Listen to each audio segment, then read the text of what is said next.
Jubilee hills ఉప ఎన్నికకు సంబంధించిన కౌంటింగ్ ప్రక్రియకు సంబంధించిన ఏర్పాట్లన్నీ పూర్తి చేశారు ఎన్నికల అధికారులు. ఇదే మనం చూస్తున్నాం ఇక్కడ రైట్ సైడ్లో కోట్ల విజయభాస్కర్ రెడ్డి స్టేడియంలో స్ట్రాంగ్ రూమ్లో ఈవీఎంలు భద్రంగా ఉన్నాయి. రేపు ఉదయం ఈ నెల 14న ఉదయం 8 గంటలకు కౌంటింగ్ ప్రక్రియ మొత్తం కూడా ప్రారంభం కాబోతుంది.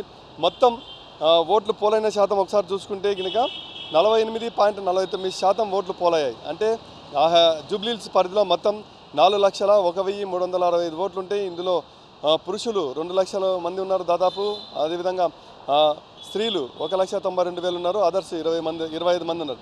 సో ఈ ఓట్లు పోల్ అయిన పర్సంటేజ్ చూసుకుంటే కనుక పురుషులు 99,771 మంది పురుషులు ఓట్లు పోల్ చేశారు. అదేవిధంగా స్త్రీలు 94,855 మంది స్త్రీలు ఓటు వేశారు.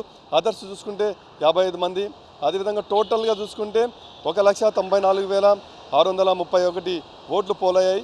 ఇందులో పోస్టల్ బ్యాలెట్ ఓట్లు వచ్చేసి 101 పోస్టల్ బ్యాలెట్ ఓట్లు పడ్డట్టుగా తెలుస్తుంది.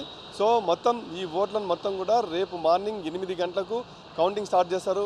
మొదటిగా పోలింగ్ పోస్టల్ బ్యాలెట్ లెక్క పెట్టిన తర్వాత ఆ తర్వాత ఈవీఎంలో మొత్తం కూడా 42 టేబుల్స్లో 10 రౌండ్లలో మొత్తం ఈ కౌంటింగ్ ప్రక్రియ మొత్తం కూడా కంప్లీట్ చేయాలన్నది ఎన్నికల అధికారులు టార్గెట్గా పెట్టుకున్నారు.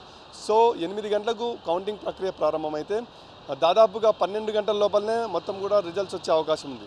సో ఈ నేపథ్యంలో స్ట్రాంగ్ రూమ్లో ఉన్నటువంటి ఈవీఎంలకు 3 అంచెల భద్రతా వ్యవస్థ ఇక్కడ కట్టుదిట్టంగా ఏర్పాటు చేసిన సిచ్యువేషన్ అయితే కోట్ల విజయభాస్కర్ రెడ్డి స్టేడియం దగ్గర ఉంది. పర్సన్ ప్రసాద్తో లక్ష్మీకాంత్, TV9 హైదరాబాద్.